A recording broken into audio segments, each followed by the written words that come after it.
Career উন্নত করার ঐশ্বরিক কৌশল বৃহস্পতি পূজা। ভালোবাসা, প্রেম এবং সম্পর্ক। সম্পর্কের ক্ষেত্রে কন্যা রাশির জাতকদের ভাগ্য ভালো যে তারা তাদের জীবনসঙ্গীর সাথে সুখে সময় কাটাবে। এই বছরের দ্বিতীয়ার্ধে নতুন প্রেমের সূত্রপাত হতে পারে। যারা ইতিমধ্যেই সম্পর্কে আছেন তারা পারিবারিকভাবে আইনি চুক্তিতে প্রবেশ করার সিদ্ধান্ত নিতে পারেন। তাছাড়া কন্যা রাশির জাতকদের মধ্যে একজন বন্ধু ও কিছু ব্যক্তির জন্য সম্ভাব্য জীবনসঙ্গী হয়ে উঠতে পারেন। অন্যরা পেশাদার যোগাযোগ সম্পর্কের মাধ্যমে তাদের সম্ভাব্য জীবনসঙ্গীর সাথে দেখা করতে পারেন। সারা বছর ধরে নতুন সম্পর্ক খোঁজার জন্য এটি একটি ভালো সময়, তবে নভেম্বর এবং ডিসেম্বর এই ক্ষেত্রে বাধা সৃষ্টি করতে পারে। সঙ্গীর প্রতি হীনমন্যতার কারণে কিছু ভুল বোঝাবুঝিও হতে পারে। কন্যা রাশির জাতকদের মধ্যে কিছু এই সময়ের মধ্যে জীবনসঙ্গী এবং আত্মীয়দের আসল রং বা স্বভাব বুঝতে পারবেন। বৈবাহিক সম্প্রীতির জন্য ঐশ্বরিক কৌশল শনি পূজা। টাকা, আর্থিক। কন্যা রাশির জাতক জাতিকারা এই বছর ভালো অর্থের যোগান পাবেন। তারা তীর্থযাত্রা এবং আধ্যাত্মিক ভ্রমণে ব্যয় করতে চান। এই বছরটি উচ্চ বেতন এবং ব্যবসায়িকভাবে ভালো লাভের বছর হবে। এছাড়াও এই বছরের শেষের দিকে স্ত্রী এবং প্রস্তুতদের জন্য কিছু ব্যয় বহন করতে হতে পারে।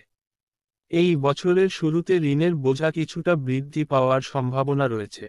এছাড়াও নতুন সম্পত্তি কেনা এবং নতুন বিনিয়োগ করার মতো বিষয়গুলি কন্যা রাশির জাতক জাতিকাদের জন্য ভালো ফলাফল দেবে। এই বছরের শেষের দিকে পৈতৃক সম্পত্তির উত্তরাধিকার সূত্রে প্রাপ্তি সম্ভব।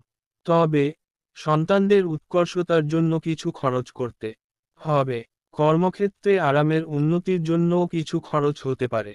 যানবাহন কেনা এবং মেরামতের জন্যও কিছু খরচ হতে পারে। কন্যা রাশির জাতক জাতিকারা স্ত্রী এবং ব্যবসায়িক অংশীদারদের মাধ্যমেও লাভ পাবেন। বন্ধুদের বৃত্ত এই বছর প্রসারিত হতে পারে এবং ক্যারিয়ারের ক্ষেত্রেও এর ভালো সুবিধা থাকবে। আপনার আর্থিক অবস্থা উন্নত করার ঐশ্বরিক কৌশল কেতু পূজা। দর্শক বন্ধুরা, আপনারা যদি আজকের রাশিফল চ্যানেলে নতুন হয়ে থাকেন তবে আগামী আপডেটের জন্য অবশ্যই চ্যানেলটিকে সাবস্ক্রাইব করে পাশে থাকবেন। যাই হোক, আবার মূল বিষয়ে আসা যাক। শিক্ষা, ছাত্র ও শিক্ষা। কন্যা রাশির জাতক জাতিকারা এই বছর শিক্ষাক্ষেত্রে ভালো অগ্রগতি করবেন।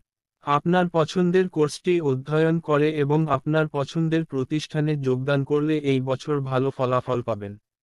বিদেশে পড়াশোনার জন্য এই বছরটি ভালো বছর। শিক্ষকদের সাথে ভালো সম্পর্ক এবং নতুন জিনিস শেখা সম্ভব।